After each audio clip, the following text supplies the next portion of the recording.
जय श्री राम दोस्तों शिवा स्टोरी में आप सभी का स्वागत है। ज्ञानवर्धक कहानियां में आज की कहानी है लक्ष्मण को निगल गई थी सीता माता। दोस्तों चैनल को सब्सक्राइब नहीं किए हैं तो चैनल को सब्सक्राइब जरूर कर ले। मैं इसी तरह का ज्ञानवर्धक कहानियां लेकर रोज आता हूं। तो चलिए कहानी की ओर बढ़ते हैं। रामायण और रामचरितमानस में इतर सीता माता और लक्ष्मण के बारे में एक रोचक कथा मिलती है। हालांकि कुछ विद्वानों का मानना है कि इस बात में कोई सच्चाई नहीं है, यह तो मात्र किंवदंतियां हैं। यह कथा कितनी सही है यह तो बताना मुश्किल है, लेकिन जनमानस में यह कथा प्रचलित है कि एक समय माता सीता ने उनके देवर लक्ष्मण को निगल गई थी और उस वक्त हनुमान जी दूर से ही देख रहे थे। तो आइए जानते हैं क्या है कहानी। रावण का वध करने के बाद भगवान राम लंका से माता सीता के साथ अयोध्या लौट रहे थे।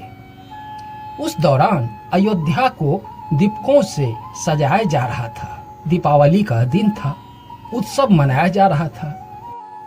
उसी वक्त सीता माता को यह याद आया कि वनवास जाते समय सरजू नदी से वादा किया था कि अगर पुनः अपने पति और देवर के साथ सकुशल अयोध्या वापस आऊंगी तो आपकी विधिवत रूप से पूजा अर्चना करूंगी। यह सोचकर सीता माता लक्ष्मण को साथ लेकर रात्रि में सरजू नदी के तट पर पहुंच गई। उन्होंने सरजू की पूजा करने के लिए अपने देवर लक्ष्मण से जल लाने के लिए कहा। लक्ष्मण जी जल लाने के लिए घड़ा लेकर सरजू नदी में उतर गए। वे जल भर ही रहे थे, तभी अचानक सरजू नदी के भीतर से आघासुर नाम का एक राक्षस निकला, जो कि लक्ष्मण जी को निगलने के लिए आगे बढ़ा। लेकिन तभी भगवती सीता ने यह दृश्य देखा और उन्होंने लक्ष्मण को बचाने के लिए आघासुर के निगलने से पहले स्वयं लक्ष्मण को निगल गई।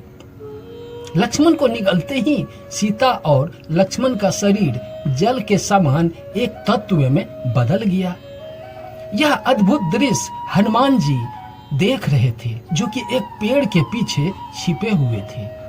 उन्होंने सीता माता और लक्ष्मण का जल रूपी सम्मिश्रण शरीर एक घड़े में भर लिया और भगवान श्री राम के सम्मुख उपस्थित होकर सारी घटना सुनाई।